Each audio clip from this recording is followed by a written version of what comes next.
สวัสดีครับมื้อนี้มารวยภาพมาตามในทางของอาจารย์ชุยฉายนะครับในงวดก่อนเพิ่นให้เข้าเทิง3ตัว2ตัวนะครับ988แล้วก็87นะครับถือว่าเข้าคักเข้าแน่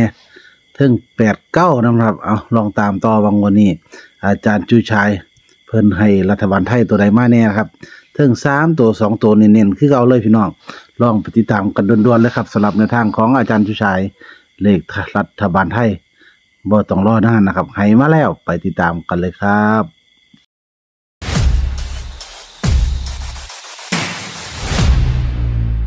สวัสดีครับพี่น้อง FC แฟนช่องนะครับสวัสดีค่ะมื้อนี้มาลุ้นกันเป็นตุ้ยเนาะค่ะมาตามรัฐบาลไทยอาจารย์ชุยฉายเด้อนะครับงวดก่อนเพิ่นให้988นะครับ3ตัวโต้นแล้วก็ยังมี78นะครับถือว่าเข้าทั้งบนทั้งล่างเนาะแม่ตุ้ยเนาะค่ะถือว่าสุดยอดเลยนะสำหรับอาจารย์ชุยฉายเด้อครับ 3ตัวบน2ตัวล่างแจกบนแจกล่างเนาะค่ะตามต่อยินว่าเพิ่นเฮ็ดแล้วแต่ว่าเนี่ยจับตัวตัดออกให้มันเหลือหน่อยวันนี้ก็เลยเพิ่นว่าเฮ็ดให้ในมื้อนี้ล่ะเพิ่นไปตัดให้อยู่วันนี้เพิ่นโทรมาแล้วแม่นติโทรมาแล้วเพิ่นสงสัยเพิ่นมีแนวทางให้มาแล้วเด้อนะครับสำหรับอาจารย์วิชัยสงสัยเพิ่นเฮ็ดเรียบร้อยเนาะเอาไปด่วนๆเลยพี่น้องบ่ต้องท่าเนาะแม่นติบ่ต้องท่าโดนนะครับสำหรับเลขคำนวณอาจารย์วิชัยเด้อนะครับรัฐบาลไทยครับสวัสดีครับหมอครับ สวัสดีครับอาจารย์ค่ะสวัสดีค่ะครับสวัสดีครับแม่ตุ้ยครับค่ะสวัสดีค่ะอันกินข้าวเที่ยงแล้ววะนี่กินข้าวเที่ยงแล้ววะกินแล้วครับอาจารย์อ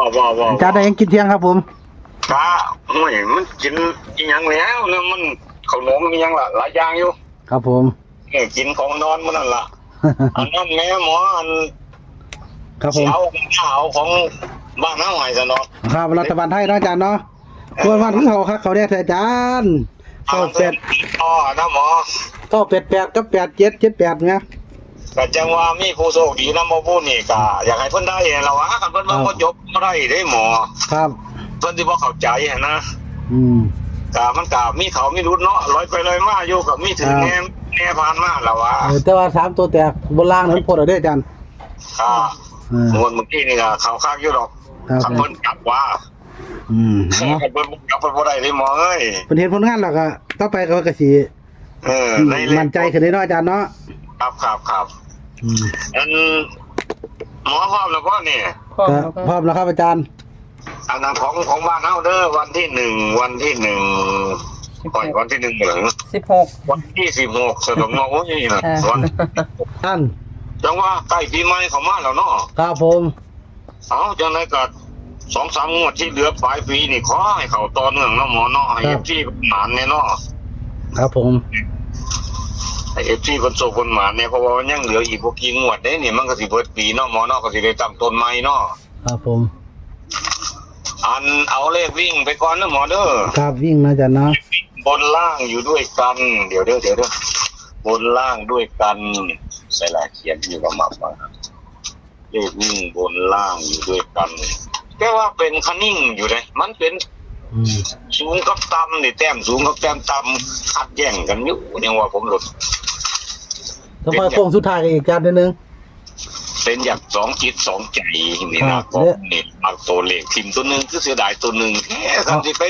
เอาเต็มไปบนมันจะลายได้หมอคอมันนี่เอาเต็มก่อนเดี๋ยวต้องมีโค้งสุดท้ายอาจารย์เอาห่วยมันมีโค้งสุดท้ายอยู่โค้งสุดท้ายก็สิตัวเดิมหมดแล้วนะมันเลขคำนวณเนาะคันบ่มาฝันพาเด้ว่าแล้วอาจารย์กาเฟ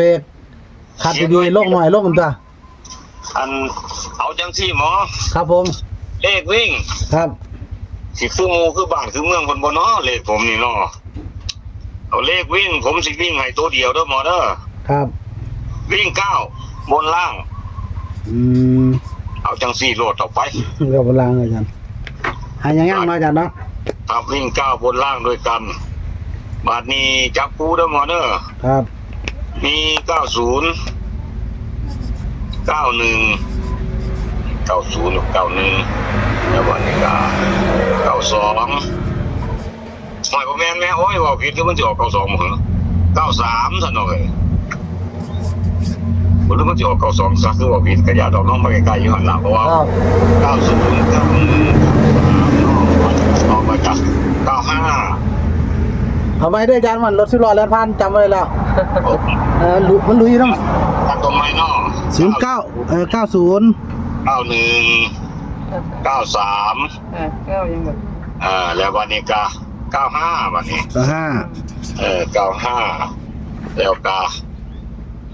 97 97 แล้วก็98 97 98แล้ววันนี้ก็นิ่งเลขหนึ่งแง่เนาะอีกอันหนึ่งมันก็ตกลงไปข้างล่างเนาะเอาจังซี่ก็ได้เอาเป็นเลข3ตัวหมอมานี่3ตัวนี่ผม4ชุดเด้อ ครับผม มี897แล้วก็391 790 139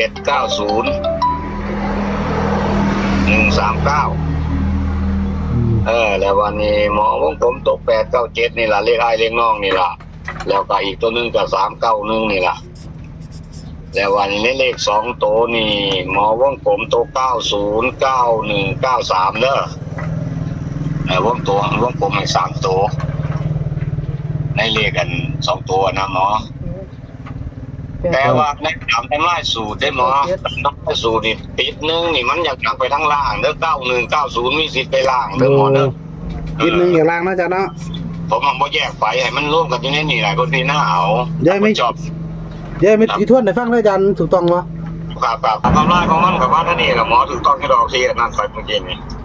ผมก็ให้ดูว่าเลข2ตัวนี่เนี่ยไหน3ตัวเด้อ ครับ 3ตัวกับ2หางนี่ล่ะคงสิบ่หลายคือประมาณน้อยไงเฮ็ดที่เป็นวีหน้าเอาน้ำหมอเนาะ ครับ คือวิ่งเก้านี่ที่ผมมันคันนิ่งอยู่ผมคันนิ่งซีตัวเก้ากับ4มันเป็นเลขตัวเดียวกันเด้อหมอเด้อ ครับ ผมคันนิ่งซีถ้าสมมุติเก้าหลุดซีมาซีสิมาแทนเขาเดี๋ยวนี้ถ้าซีมามันสิเป็นปีกจังนึงกับยาเขาดอกน่ะคือมันก็กว้างไปเอาแบบนี้ล่ะตามนี้ล่ะเพราะว่าในทำลายสูตรที่เมื่อกี้นี่กับสูตรเดียวกันนี่เลขวิ่งคาดออกมาแล้วเป็นอย่างคือได้ตัวเดียวเนาะมันซ้อนกันมันเป็นตัวเดียวกันน่ะนะก็เลยเอาเป็น9กับ9นี่มันก็จังสิวิ่งแนวใดแล้ว9 2ตัวเนาะ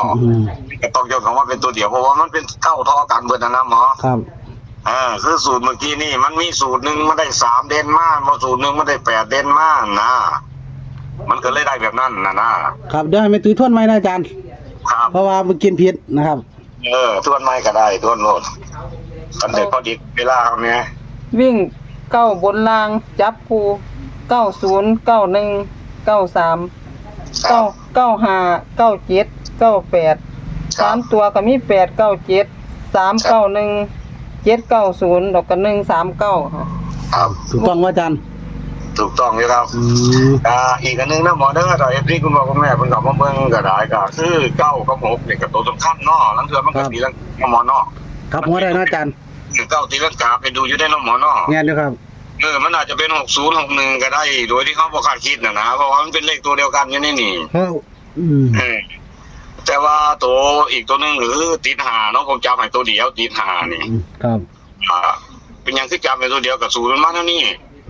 ไอ้ที่ไปเลี้ยวเบิ่งสูตรนั่นสูตรนี่เนี่ยมันเนี่ยแต่ก็นิ่งไปหลายเนี่ยหมอคือสูตรนี้มันเดินลงเอาสูตรนี้ซะก่อนเด้อหมอเด้อ ส่วนนี้ว่าอาจารย์ที่เขา3ตัว2ตัวมันน่ะ ที่ผมให้อันหมอไปนั่นน่ะผมตอนผมให้ไปผมก็คืออยู่ว่าเลขผมคือเป็นบ่คือบ้านคือเมืองบ่แน่ผมก็ว่าอยู่เนาะมันมีเปิดเลขหยังแม่นะครับ แต่ว่าก็ทำลายสูตรมาเท่านั้นก็ได้ให้เป็นแนวนั้นก็เที่ยวนี้ก็เป็นสูตรเดิมนี่ละถ้าเดินต่ออีกคือเฮาได้ล่ะหมอ ครับ3แตกอีกเด้ออาจารย์วันนี้ ครับแต่ว่าให้พี่น้ำเนี่ยญาติมันขึ้นมันลงแต้มนั่นนี่ล่ะมันมักสิเป็นเนาะ มักเป็นอาจารย์เนาะ ว่ากว้างๆให้พี่มันคิดเบิ่งนะคือพี่น้าเบิ่งเดียวกาคุณพ่อคุณแม่ก็อย่าลืมกดไลค์กดแชร์ให้แม่ตุ้ยแน่เด้อกดไลค์กดแชร์รวยคนแน่ ค่ะ ยาก ขอบคุณหลายๆค่ะ แล่นหน้าแล่นหลังเนี่ยแม่ตุ้ยคือกัน ไปตุ้ยจากคนอ้วนจนจ้อยบ่มีหยังหรอกอาจารย์เอ้ย แต่ว่าเบิ่งแล้วโอ้โมเฮงมีแล้วแม่ตุ้ยนั่นน่ะเป็นโมเฮงคนมีเงินแหม แม่นบ่ครับ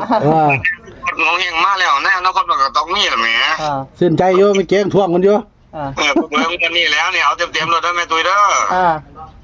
เอาจังไดก็ได้ขอให้โชคดีร่ำรวยทุกคนสวัสดีครับขอโชคดีครับสวัสดีครับ สาธุ นะครับก็ถือว่าเป็นคำอวยพรที่ดีเนาะ ค่ะ สำหรับคำชมว่าเป็นตัวงูแห่งดีก็จะรวยไปนานแล้วสันนาเนาะสำหรับอาจารย์ชุยฉายเด้อนะครับ ขอบคุณหลายๆเด้อค่ะไอ้สมความปากนะจ๊ะ เดี๋ยวก็พัฒนาเนาะ ค่ะ แล้วหน้าแล้วหลังนี่เลยพี่น้องเอ้ยจาก